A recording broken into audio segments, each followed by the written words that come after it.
ବଣଭୋଜି ପାଇଁ ବେଳାଭୂମି ଲୋକାରଣ୍ୟ। ବର୍ଷ ଶେଷ ହେବାକୁ ଆଉ କେଇଟା ଦିନ ବାକି ଥିବା ବେଳେ ବିଭିନ୍ନ ପର୍ଯ୍ୟଟନୀ ସ୍ଥଳୀଗୁଡ଼ିକରେ ପିକନିକ୍ ଜମୁଛି। ଏପରି ସ୍ଥଳେ ହାଡ଼ଭଙ୍ଗା ଶୀତରେ ବାଲେଶ୍ୱର ଜିଲ୍ଲା ତାଳସାରୀ ଓ ଉଦୟପୁରରେ ବେଳାଭୂମିରେ ପର୍ଯ୍ୟଟକମାନେ ପ୍ରକୃତିର ମନୋରମ ଦୃଶ୍ୟକୁ ମନଭରି ବେଶ୍ ଉପଭୋଗ କରୁଛନ୍ତି। ସମୁଦ୍ରର ଘ ଘ ଗର୍ଜନକୁ, ଝାଉଁ ଜଙ୍ଗଲର ସାଇଁ ସାଇଁ ଶବ୍ଦ ଓ ସାଧବ ବୋହୁ ନାଲି କଙ୍କଡ଼ାର ଲୁଚକାଳି ଖେଳ ସାଙ୍ଗକୁ ସୌନ୍ଦର୍ଯ୍ୟର ଭରପୁର ତାଳସାରୀ ଓ ଉଦୟପୁର ବେଳାଭୂମି ଦେଖଣାହାରୀଙ୍କ ମନ ମୋହୁଛି।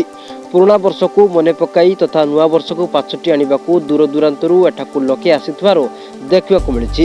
ବେଳାଭୂମିରେ କିଏ ପରିବାର ସହ ସେଲ୍ଫି ନେଉଛି ତ କିଏ ଖେଳରେ ମଜି ରହୁଛି ତ ପୁଣି ଆଉ କିଏ ସାଙ୍ଗସାଥୀ ସହ ବଣଭୋଜିରେ ମାତିଛି ଏବଂ ଡିଜେ ସାଉଣ୍ଡରେ ଦୁଲକି ଉଠୁଛି ଦୁଇ ବେଳାଭୂମି। ସମୁଦ୍ର ମୁହାଣ ରାସ୍ତା କଡ଼େ କଡ଼େ ବଣଭୋଜି ସହ ଜମୁଛି ନାଚ ଗୀତର ଆସର। ଉଦୟପୁର ତାଳସାରୀ ବିସ୍ତୀର୍ଣ୍ଣ ବେଳାଭୂମି ସାଙ୍ଗକୁ ଝାଉଁ ଜଙ୍ଗଲର ବୁଲିବାର ମଜା ଦର୍ଶକଙ୍କୁ ବେଶ୍ ଆକର୍ଷିତ କରୁଛି। ଏବେ ପିକନିକ୍ ଋତୁରେ ଉଭୟ ବେଳାଭୂମିକୁ ଭୋଜି କରିବାକୁ ଶହ ଶହ ସଂଖ୍ୟାରେ ପର୍ଯ୍ୟଟକ ଆସୁଥିବା ବେଳେ ଜିଲ୍ଲା ପ୍ରଶାସନ ପକ୍ଷରୁ ସୁରକ୍ଷା ବ୍ୟବସ୍ଥାକୁ କଡ଼ାକଡ଼ି କରାଯାଇଛି। କେବଳ ନୂଆବର୍ଷ କିମ୍ବା ବଡ଼ଦିନ ନୁହେଁ, ପ୍ରକୃତିର ମନୋରମ ଦୃଶ୍ୟ ଦେଖିବାକୁ ବେଳାଭୂମିରେ ବର୍ଷ ସାରା ଭିଡ଼ ଜମେ।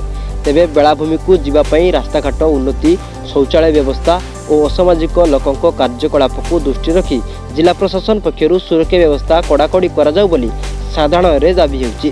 ତାଳସାରୀ ଓ ଉଦୟପୁରକୁ ଅଧିକ ଆକର୍ଷଣୀୟ କରାଯିବା ପାଇଁ ଜିଲ୍ଲା ପ୍ରଶାସନ ପକ୍ଷରୁ ଆବଶ୍ୟକୀୟ ପଦକ୍ଷେପ ଗ୍ରହଣ କରାଗଲେ ଅଧିକ ପର୍ଯ୍ୟଟକ ଆସିପାରନ୍ତି ବୋଲି ଲୋକେ ମତ ଦେଉଛନ୍ତି।